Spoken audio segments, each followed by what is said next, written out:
पर मेरा आपसे ये प्रश्न है कि सर हम बोर्ड्स एग्ज़ाम या फिर कोई स्कूल के एग्ज़ाम के प्रिपरेशन करते समय पिछले कुछ सालों के क्वेश्चंस देखते हैं और हम ये अपने आप तय कर लेते हैं कि कौन सा टॉपिक ज़्यादा सही रहेगा, कौन सा ज़रूरी है, और कुछ हम सोचते हैं कि मार्क्स कम है एग्जामिनर का, यहाँ पे फोकस नहीं होगा तो हम छोड़ देते हैं। क्या ऐसा करना सही है? कभी कभी आपने देखा होगा अखबार में हेडलाइन आ जाती है कि इस बार पेपर बहुत भारी था, बच्चों को बहुत तकलीफ हुई। ये क्यों होता है? सिलेबस के बाहर का होता है क्या? No sir. लेकिन आपको भारी क्यों लगता है? क्योंकि आपने वो 10 साल की पैटर्न के जो 3, 4, 5 साल एक एक विषय के सवाल है उसी पर ध्यान केंद्रित किया। Yes sir.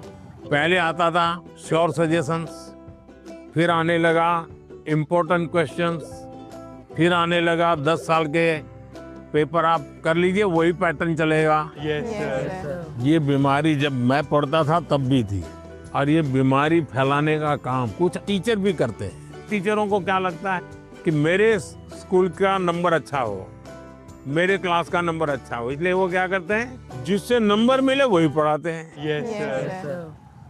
अच्छे टीचर आपने देखा होगा सर्वांगीण विकास के लिए पूरा सिलेबस पढ़वाते हैं, पूरे सिलेबस पर मेहनत करवाते हैं, उस सिलेबस का आपकी जिंदगी में क्या उपयोग है वो समझाते हैं। अब आप देखिए कोई खिलाड़ी है, अगर मान लीजिए उसको बॉलिंग करनी है तो क्या वो अपने कंधे के मसल से मजबूत करता रहेगा तो अच्छा बॉलर बनेगा क्या? सर। उसको और क्या क्या करना पड़ेगा? एक्सरसाइज करनी पड़ेगी, योगा करना पड़ेगा, एक्सरसाइज करनी पड़ेगी, पूरे शरीर को मजबूत करना पड़ेगा, उसको मन को भी मजबूत करना पड़ेगा। Yes sir. उसको अपना खाने की पद्धति को भी उसके अनुकूल बनाना पड़ेगा। Yes sir. उसको नींद भी उस प्रकार से लेनी पड़ेगी।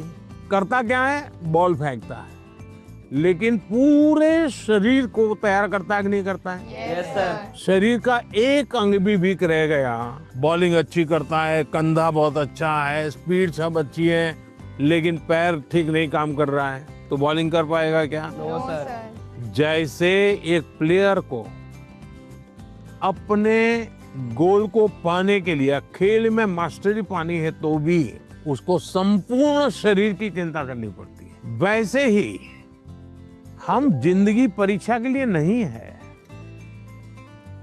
हमारे जीवन को बनाने के लिए शिक्षा एक माध्यम है। और हम शिक्षा सही करते हैं, गलत करते हैं तो बार बार हम अपने एग्जाम करते हैं। तो ये जो एग्जाम है वो हमें अपने आप को एग्जामिन करने के लिए एग्जाम है। अल्टीमेट गोल एग्जाम के नंबर नहीं हो सकता है। अल्टीमेट गोल संपूर्ण जीवन के विकास का होना चाहिए। और इसलिए ये जो पैटर्न हम 10 क्वेश्चन कर लें, ये कर लें, हमने अपने आप को सीमित नहीं करना चाहिए। इसका मतलब ये नहीं कि ये भी नहीं करना, ये भी करना चाहिए, लेकिन उसको अगर 10% देते हैं तो 90% और करना चाहिए। तो मेरा तो सभी विद्यार्थियों से आग्रह है कि आप जिंदगी सबसे ज्यादा उत्तम बने, जीवन अपना श्रेष्ठ बने, अपना पूरा जीवन शानदार रहे, उसके लिए जीवन को तैयार करना है। और शिक्षा एक माध्यम है, उस माध्यम के रूप में उसको करना चाहिए। ठीक है? Yes sir.